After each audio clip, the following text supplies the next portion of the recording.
We are always glad to be joined by the one and the only Notre Dame women's basketball coach, Niele Ivey. How are you today, Coach? I'm great. How are you? I'm awesome.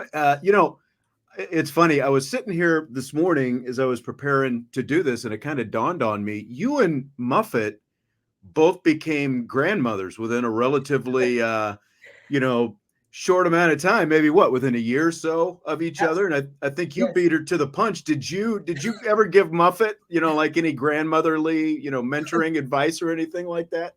I have not yet. We're gonna meet up, and both of our names are Mimi, so that's funny Oh, too. really? It's so Okay. funny. I said, "What do you want your granddaughter to call you?" She said, "Mimi." I was like, "Me too." So we'll probably give each other advice. That's right. You have the same. So you're not trading like cookie recipes or anything like that just yet. Yeah, no, not yet, not yet. All right. Well, we're going to dig deep, of course, into your team and the start of practice and all that kind of good stuff. I was wondering, because this is always such a hot button topic, as you go into your fifth season. NIL has really, kind of taken over college sports. It seems like, is that maybe, I'll just ask you, this is, you're going into year 5. Is that maybe what's kind of changed the game, in terms of being a college coach the most in the short amount of time that you've been a coach? Absolutely. I think every year has been a different dynamic shift. I would say NIL and transfer portal after my second season after COVID. So I feel like that has been pretty much the subject of conversation a lot with coaches, and also just recruiting. You're in either in the transfer portal, or it's the retention of your own roster, and NIL is a big piece of the discussion for recruits. Well, how does it typically come up? Is it something that you as a coaching staff will say, "Hey, we've got great NIL," or does it come up from, the recruits? What are those conversations? How do they typically start? Yeah, well, honestly, for me, like my philosophy is to really hone in on what I think is the most important, which is University of Notre Dame, number one, our Sure. values, our tradition, academics, and then NIL always presents itself because that's just a piece of the landscape that we're in. But I still kind of recruit the same way, and for NIL for us, we are very competitive in this space, and we're lucky to have incredible resources and collectives and administration that's really supportive. So it's always exciting to kind of talk about the that landscape or that space for us in NIL because I think Notre Dame is definitely top five in the way that we try to maximize our NIL opportunities for our student athletes. Well, and just I would think that the platform that you give a student athlete when they come to Notre Dame, with being on a high profile team at Notre Dame, that's got to go a long way. I would think along those lines. Absolutely, I think just the power of Notre Dame, recognizing that. I'm a former student athlete, so I really can speak on how Notre Dame has impacted my life in such a positive way. But the power of Notre Dame in all aspects in the corporate world and obviously professional women's basketball and so many the networking opportunities here at Notre Dame and also our brand being top 6 most recognizable brand. I think that's major when you're talking about branding and name, image, and likeness. Well, I mean, the other thing that has changed obviously is like when you were playing and even early in your coaching career, there was no social media, obviously, and that's grown and they kind of go hand in hand now. Can you even as a coach because of NIL, kind of like, can you even really have a social media policy anymore? I guess. Well, we do have a social media policy, just kind of following the mission of Notre Dame and the mission of my program. But like social media is just another platform and opportunity for our players to highlight their passions, their things that are outside of basketball, also just in their basketball, performances. So social media is a big piece of the opportunity for student athletes to monetize themselves and to really build their brand. So it's a big piece of what our all athletes do right now. And I definitely wish, as a player, former player, we definitely missed out on that opportunity Yeah, for to sure. highlight and promote ourselves. Yep, absolutely. Well, we'll actually talk some basketball because you guys just started practice last week, like your Yes. official practice. Of course, you do summer workouts, and there are workouts once everybody comes back to school, in late August and through September. Does the vibe kind of change a bit once you get to to this time now though, and it's like full team and you're kind of full go now, getting ready for the season? Absolutely. Our first practice last Friday, the energy and that juice of the arena was insane. It was so fun. And your mindset shifts because, I feel like preseason goes really fast, and I feel like we're going to be heading to our exhibition game in our first game, which is on November 4th. So starting to put things in and just kind of focusing and honing in on our mission and our goals, it really gets our team really excited. And just the excitement and the momentum of last season of women's basketball in general, and for us to have the opportunity to play in front of our fans, and just the new year. It's a fresh season. It's a new start. It's a new journey. It's a new group. So that excitement, alone, really allows us to focus a little bit more competitively when the season's here. Well, and obviously you do have a lot of new faces, and we'll talk about them. But maybe one of the biggest additions is the player who you get back, who was, unfortunately injured all of last season, Liv Miles. What's it been like having her back out there with the team full time on the court? It's been magical. It's been so fun to watch her. She looks so good. She's strong. She's confident. She has that fire of the return, just being excited and appreciative to be back on that floor again. And just to see her on the court has just been, my heart's always beaming with joy just to see her out there having fun and competing, because I know that was so hard for her to sit on the sidelines and have to Right. lead from a different way and different perspective. So she looks great. She's really excited, and it's been fun kind of seeing the chemistry unfold day by day. Well, I mean, she comes back, and now you've got not just one, but two of the most dynamic point guards in the entire nation with Liv Miles and Hannah Hidalgo, with everything that Hannah did last Yes. year, and she's going into her sophomore year. So, what everyone wants to know, and you don't have to give away too many secrets, but how do you, how do you deploy both of them together? What does that look like for you, Niele Ivey?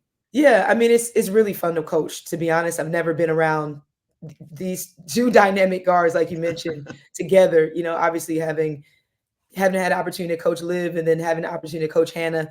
They're special players and they're very unselfish, and they just compete. So it's been a lot of fun. So there's there are times, and I'm really focused on pushing pace. So it's really fun to watch them build chemistry together. It's Liv brings the ball up, Hannah brings the ball up, Sony brings the ball up. We have interchangeable spots, and that's been really fun because you normally you have that one dynamic point guard who really initiates the offense. But for us, we have two dynamic point guards. So each possession looks a little bit different. And it's been a lot of fun, and they're growing together. They had never had the opportunity to play together. Hannah's had that opportunity to play with Sony, to play with Maddy. So it's been fun kind of seeing their connection and their chemistry that they're building together. But I would say it's fast. It's energetic, it's dynamic, and they just love to compete, which I love. Well, I mean, even when you've like the past couple of years, like when one of them is running the point, you've taken him off the ball at times. Like Yes. you mentioned, Sony will bring up the ball. Like for Hannah specifically, especially as great as she was the defensive player of the year in the ACC last year. Like, does that, the ability to do that, just that piece kind of help her in some other areas, sort of be even better, I guess. Yeah, absolutely. It gives her opportunity to where I can run plays for her. Like you mentioned, like in the season, I was putting her off the ball, running her over, some Iverson action, getting her pin Right. downs, different looks, try to keep the defense on their toes. So it gives her an opportunity to really be in some of those scoring positions. And just to run her off a lot of screens. And again, doing the same thing for Liv. It's fun. It's fun to see the offense shift in a way where you have two dynamic guards together and kind of seeing what they do. But it's definitely something that I've done both, even with Liv. I had Dara run the point at times and had Liv being off the ball. So kind of meshing those different type of styles together and, focusing on my focus is to figure out the offense to make it work. It's crazy to believe, you mentioned Sony. It's crazy to believe that she's a senior now. She's going into her senior season here. What's a word that as much as she has meant to this team for the last 3 years, what's a word that you would use to describe Sony? Glue. I would say glue. I would say glue and consistency. She's the type of player that I know exactly what I'm going to get every day, no matter what. She's really grown into that being that go-to scoring position. When I need a bucket, I know exactly what to run, and she's going to get it. As far as just again, her consistency every day, defensively and offensively, she always gives me 150%. She's an ultimate team player, and she's so gifted and talented in so many different positions. She does so many things well, I guess you can say. And she's that steady, calm, consistent player for us. I mean, like she's not literally out there tackling players, but like with the physicality she can take, she's almost like a football player at times, it seems like out Yes, there. absolutely. And she's seen some of the most physical defenders. She's gotten boxing ones, triangle and twos. Really denying. They apply a lot of pressure against her. So she's seen pretty much anything you can throw at her, and so her experience speaks it for itself. So the good news with Maddy Westbeld, obviously, is she came back for her 5th year. The bad news is she's going to be out a little while after having a foot surgery. So how's she doing right now? Kind of what's the prognosis for Maddy going forward? Yeah, she's right on track. She's feeling well. She's progressing, getting 1% better every day. And yeah, it's obviously unfortunate news, but she's a warrior. She has been crushing rehab. So she's right on track. Like I said, she's just focusing on getting healthy, getting better every day. Our performance team and trainers and doctors have done a phenomenal job of helping her recover. And she's so strong mentally, spiritually, obviously, and physically. So she's done a phenomenal job of actually allowing herself to heal, but putting in a lot of work just to get herself back. So she's right on track. So I'm really, really proud of her. That's good news for everybody. I know obviously everyone wants to see Maddy back out there as soon as possible. You did go to the transfer portal and bring in a couple of forwards, though. One of them, an all Big East forward from Marquette, Liza Karlen, and just kind of looking at her game, like, do you see some similarities to some of the things that that Maddy can do, that kind of thing? Yes, absolutely. Liza's just a workhorse. She's a motor. She has a very strong physical presence, which I feel like is very similar to Maddy. She can score all 3 levels. She's super aggressive, great on the boards. I think she was averaging 18 and 12 in the first team All Big East at Marquette. So she's comfortable with the physicality. She can shoot the three. She's really great around that pinch post. Very smart, very high IQ, and just a great culture kid. She's great in the locker room. She has a ton of experience and just has just a really great spirit. She plays really hard, and she's the ultimate. She puts the team first. She's the ultimate teammate, and I'm really going to rely on her leadership with her experience to help us. And then you get Liatu King from Pitt as well. She's just 6 feet tall, but she averaged over 10 rebounds a game last season. What makes her so good on the boards? Yeah, has a knack. Sometimes you can coaches have drills, to help with rebounding, but she just has a knack for the ball. She's got great hands, great timing. She's very physical for her size. She plays a lot bigger than her size. But yeah, just really, really strong, and does just a great job of just identifying her getting to her spots defensively and knowing how to position herself to get rebounds. And we're going up against guys every day, and she's doing a great job with the guys too. So she just has an incredible feel for the game, and I think we're really going to need that. So I'm super excited about her, being part of our team. And then, of course, you bring in a McDonald's All-American as a freshman, Kate Koval, who does have some traditional size at 6'5". We got to talk to her a little bit this summer, and it sounded like she was really, making the transition well. How do you think she's adjusted since she's been here? She's been phenomenal. She's come in literally right away. She's so dominant. She is a very high IQ, and she's been a sponge. She's basically kind of inserted herself into the offense. She's great presence on the block, has great hands. She can shoot the three. She's got a great touch. But I think the thing that impressed me the most coaching her this summer was her passing ability. She sees the floor really well. So within our style of offense, 5 out, a little bit of Princeton and Chin, I've been really impressed by the way she has done with her passing skill, her passing ability. It's not something that I really actually knew. I mean, I knew she could pass watching her and recruiting her, but seeing her up close and personal, like she's caught on to a lot of different reads that normally juniors You know, Wow. normally juniors catch on over time after breaking things down. She has a really great feel for the game as well. And she's been an incredible addition. And like you mentioned, we haven't had a 6'5" true center since Ebo. I would say after Lauren Ebo, maybe Jess Shepard. So it's been a Right. while since we've had that type of presence, and I'm really excited to see our style of play with having that type of size going against our non-conference in ACC. Well, and it's got to be great to get her because some of couple of the one that you mentioned, Ebo and Shepard, obviously being transfers, to get her as a true freshman with and be able to develop in this program. That's got to be just literally and figuratively huge for you. Absolutely. It was a huge get. He was a huge commitment when she decided to choose us. Well, I was thrilled, and obviously, but like you mentioned, like to grow players within the system. I've had such incredible transfers, Maya Dotson, and you mentioned Jess, Ebo, but it's only 1 year that you get a chance to be around them for them to impact your program. So to have Kate and hopefully we get a chance to impact her. She can impact our program for 4 years is going to be really crucial for the development of our program. Couple players who missed most of last year. They got to play a little bit. Emma Risch and Cassandre Prosper. How are they doing right now? They're doing great. Cass is doing amazing. She had an amazing summer, returning to play, getting healthy. She looks fantastic. I feel like she's gotten taller. She just has such an incredible motor, and her size and length. She's really been working on her game and just again focusing on just getting better every day and staying healthy. That's definitely been our number one focus for her having such a tremendous summer playing in the Olympics.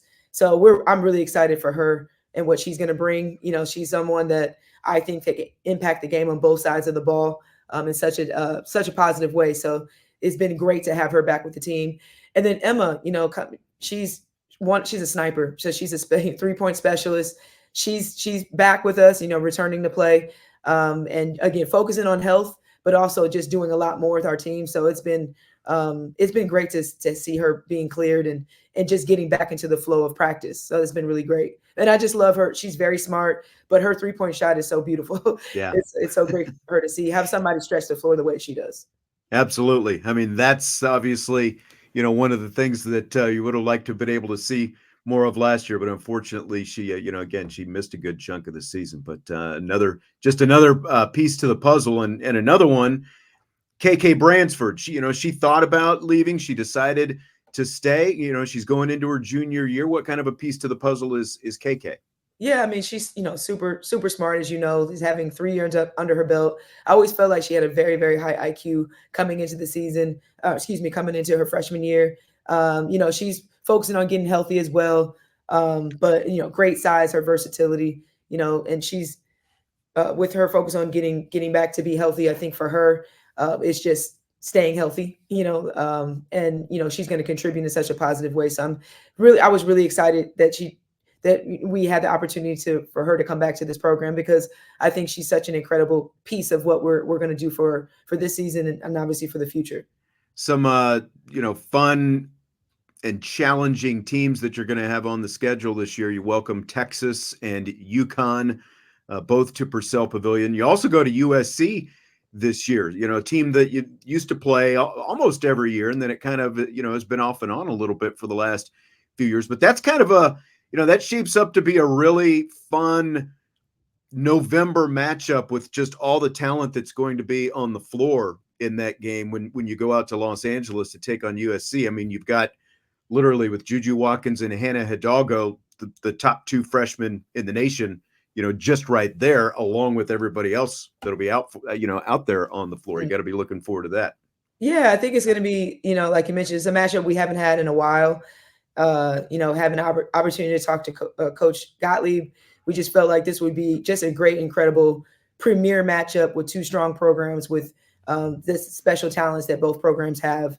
But yeah, so we're always, trying to find ways to grow this game and to put great women's basketball on the highest stage.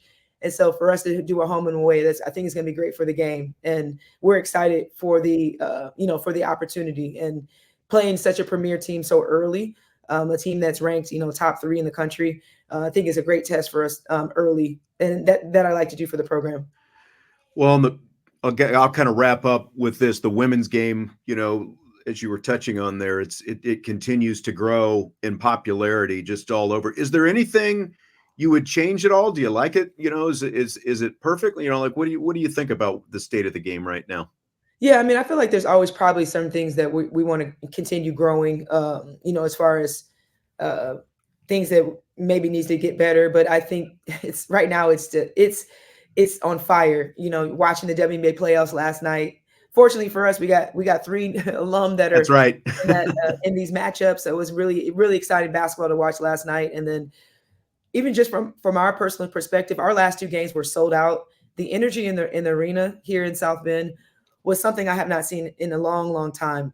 We got incredible, high percentage of student body that's coming to support our program, and just the fun and the support. I think is something that is just like it's on an all time high. So I think the game is growing in the right way. The trajectory is exactly where it needs to be. I feel like there's always areas that little areas that you still want to grow. But I love the trajectory of where our game's growing. Well, I mean, I think wasn't the season ticket number up by like 1,000 or something going into Yes, this season? Isn't that it right? is. Yeah. Yeah, you just hear. I mean, I'm walking around campus. There's so the excitement of just no, just everybody. I'm walking the grocery store. They're recognizing our players. They're talking about the season. I've talked to so many new season ticket holders or season ticket holders that have been a part of the program for decades. So it's just really exciting to hear the communication, and what the community, the buzz in the community. I think is probably the most exciting that I've seen and heard in a very, very long time. All right. The exhibition game is October 30th at Purcell. And then, like Coach Ivey said, November 4th is when the season tips off for real. We are looking forward to it. We are less than a month away right now. Niele Ivey, thanks as always. Appreciate it as always. And I will see you soon. Thank you.